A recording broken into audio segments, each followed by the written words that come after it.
name is Brenton Parks. I've probably been at this church for, maybe 5 years or so. I've been here for a bit now. It's been pretty good.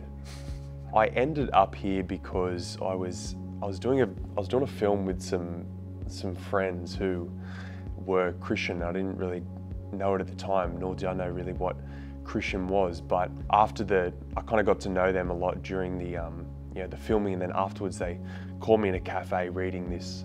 I think it was like a Buddhist book or there's some spiritual book. Like I was going through this thing where I was just searching for, some sort of whatever. And anyway, he called me with this spiritual book, and was kind of like, do you want to come to church this weekend? And I was like, is that what? I don't know how. And he's like, yeah. I was like, yeah, I'll come down to the church with you. And then kind of thought I'd never see him again. And then that Saturday night, he texted me saying, hey, I'll pick you up at 8. And I was like, far out. What have I committed to? Anyway, he picked me up the next morning, sure enough. And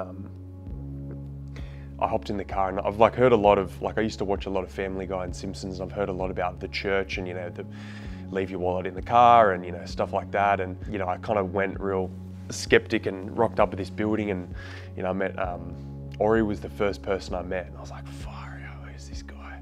And I kind of got along with him, and he was really polite, a bit too polite. And I was like, what are these? I was a bit this is a bit sketchy.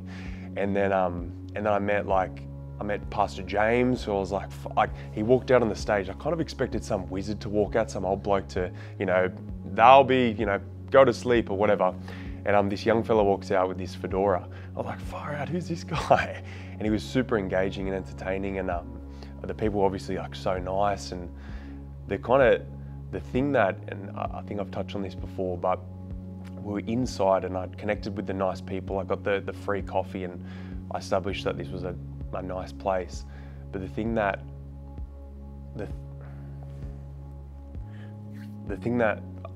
I don't know why it always gets me, but the thing that really touched me was feeling God's presence in the room. And it's crazy because, I feel like right now I feel His presence all the time, but it was that, I think it was that first moment of really experiencing His presence. And it's something that you can't buy, or you can't be convinced, or you can't, but to experience His presence, that love sitting on you while you're singing a song you have no idea about, or listening to this man that you don't know, this presence of the Lord sitting with you. I couldn't be talked out of that. My journey to salvation was I felt like it was a bit of a long journey, because I was in real debt. I wasn't brought up in faith, and I'm a DJ by trade, so I was in a particular world. And anyway, it probably was, it took me a couple of times to kind of get what was happening here, to kind of commit and honor God, honor His word, read His word, understand prayer, worship, all these things.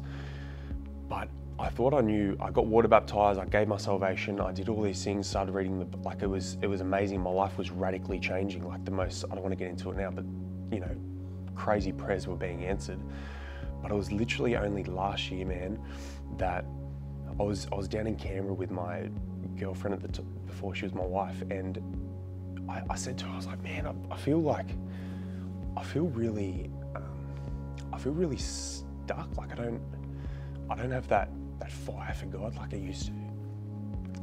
And she's like, well, do you want me to pray for a fire? And at this point, COVID had hit, and I had all my identity in my business, and that's who I thought I was, this business guy. And when my business was stripped during the pandemic, I felt like I didn't have a purpose. And anyway, Beth prayed for this fire.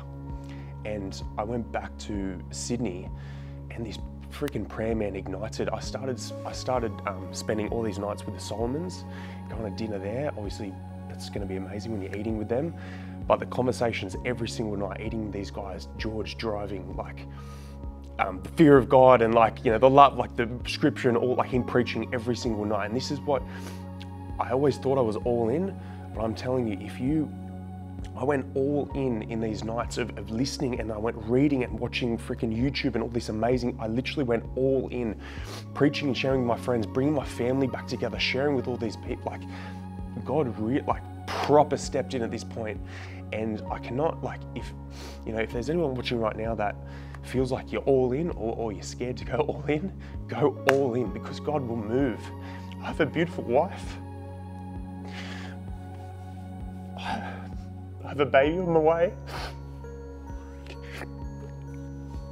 Like, my business is doing well. I'm so content. I have the best friends in the world who I trust, who I get to share with, who I feel so content. And I'm telling you, I owe it all to God, and going all in with God, reading, committing, like, go all in, please. After last year being stripped of my identity, and how God proved me through that season, I know that my identity is in Christ. I understand how much He loves me, and I know the value of two things: going all in with God and what that really looks like, and getting around community and rubbing up against, like, proper, it sounds weird, but proper Christians. Like, for those dinners I had with the Solomons, and being together with my wife, and that encouragement, as iron sharpens iron, that really speaks to me, and that is so true for anyone out there. Get around good Christians.